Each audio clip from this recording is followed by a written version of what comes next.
les loges maçonniques contrôlent-elles la politique gabonaise? Cette question, elle revient tout le temps dans les débats enflammés des panels panafricains. Okay?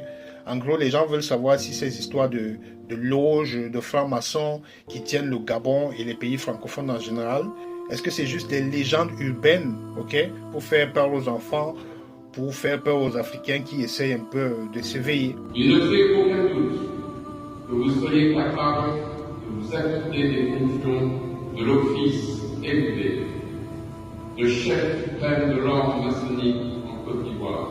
Ma réponse est oui, c'est vrai. Ces loges-là tiennent nos présidents africains par les couilles, carrément, ok? Mais je vais quand même apporter une certaine nuance, une nuance quand même assez importante. Parce que quand on dit contrôler les pays africains, on voit beaucoup plus du genre comme marionnettiste, hein, un marionnettiste qui tire les ficelles d'une poupée. Alors c'est peut-être un peu fort, parce que si c'était le cas, on n'aurait pas les pays de l'AES, ok? Parce que voilà, les francs-maçons n'ont pas pris, ils n'ont pas encore en prise sur eux. Donc disons plutôt que ces loges-là exercent une influence déterminante, ok? C'est comme le piment dans la sauce. Tu vois pas toujours le piment, mais tu sens bien l'effet du piment sur ta langue, n'est-ce pas? Alors je vous explique. Quand dans un pays, tu as une bonne partie de l'élite politique, de l'élite économique, de l'élite administrative aussi, qui se retrouve dans les mêmes clubs sélects, qui partagent les mêmes rituels, qui partagent les mêmes secrets, qui partagent les mêmes allégeances et qui se jurent entraide et fidélité. Vous croyez vraiment qu'ils vont parler de la pluie et du beau temps pendant leur réunion ésotérique?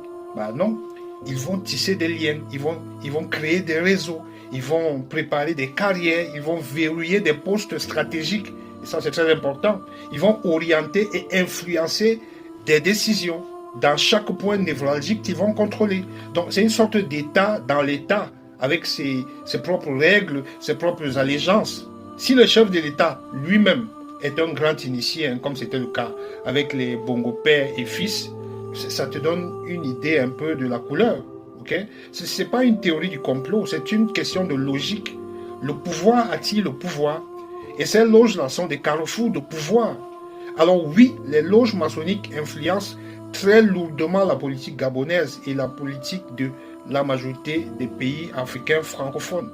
Ces loges-là façonnent discrètement une bonne partie du paysage, on va dire quoi, décisionnel dans la majorité des pays d'Afrique francophone et au-delà de l'Afrique.